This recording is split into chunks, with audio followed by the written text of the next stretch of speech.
So today I'll be reviewing Pokemon Journeys episode 95, Farewell to Team Rocket Wanderers. This was a great Team Rocket focused episode. In it we got the return of Butch and Cassidy as well as some development for the main Team Rocket trio. So getting right into it, the episode starts off with a flash forward of Jessie and Wobbuffet wandering the desert, wondering what led to this. Then we get a flashback of Team Rocket working one of their odd jobs at the factory, and Meowth questions if their career is part-time work or Team Rocket. Afterwards they run into Ash and Pikachu and try to catch it, but they get a slack off in Slaking from the vending machine, who returned themselves, so they end up getting sent flying. Afterwards we see them ranting about Matori and the vending machine since it was useless, and Pelipper tells Meowth that it all comes down to luck, and then gives this quote that says to change luck is to change life, which was funny but also true. So this leads to them deciding to chase Pelipper to headquarters to find out who fills up the gacha machine, and along the way they try to catch a Swablu, but it takes out their blimp, so they have to swim, which leads to them getting eaten by a Wailord, but eventually they escape and make it to the forest where they end up passing out, and when they wake up they find themselves in a cabin, and that's when Cassidy appears and does her intro, and they ask if she's on a mission, and that's when they learn that she quit Team Rocket, and she says that there's more to life than Team Rocket. Then she talks about how she was tired of the daily routines, missions, lectures, and apologies, so now she runs a cafe doing wood carvings as a hobby, which I thought was really cool. And I really enjoyed seeing Cassidy do her own thing while telling them that there's more to life than Team Rocket. Afterwards, Jessie says that she'll help out to pay her back, so they end up staying a while and working at the cafe, but then they remember that they were chasing Pelipper and have to get back to it.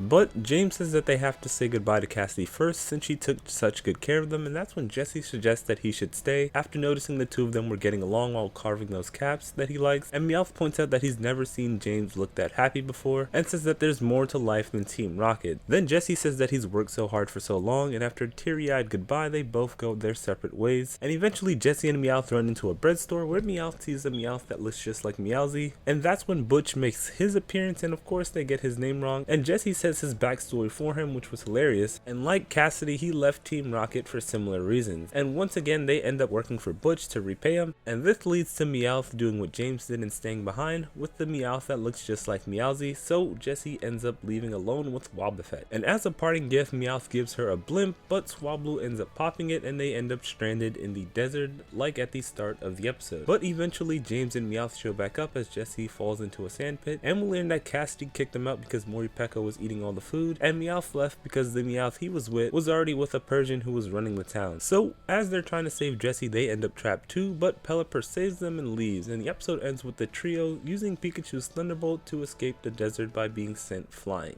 This was a pretty good episode for Team Rocket, not just for the main trio but also Butch and Cassidy. It was really nice seeing the two of them again and learning what they've been up to. It also explains why we haven't seen them since the Diamond and Pearl series, which is why Giovanni has only sent the Matori Matrix, even though Butch and Cassidy were also elite. I really enjoyed seeing Cassidy move on past Team Rocket and seeing her help out the trio, including Jessie, who used to be her rival, which is just a testament to how far Cassidy has come. The same goes for Biff, who came to a similar conclusion in regards to Team Rocket and also left. When it comes to Butch and Cassidy, I was somewhat expecting them to be like, "Ha, we're still working for Team Rocket," but it looks like that's not the case. I definitely wasn't expecting James and Cassidy to be a thing, but it seems like it was for a bit in this episode. When it comes to the main trio, this episode kind of reminded me of that episode of Diamond and Pearl where Jessie and the others were going to separate, and these episodes are always interesting because they give you some perspective into the life of Team Rocket, and it really makes you wonder if they should actually quit, which is something I may talk about in a future video. With that all being said, I give this episode an 8.5 out of 10. The only thing that really bothered me was the random dragged out events leading to them meeting Cassidy. But even with that, this was a great Team Rocket episode. So like last week, the Legends Arceus reviews will probably come out on Monday or Tuesday depending on when they're subbed, so stay tuned for those. All that being said, thanks for watching and bye.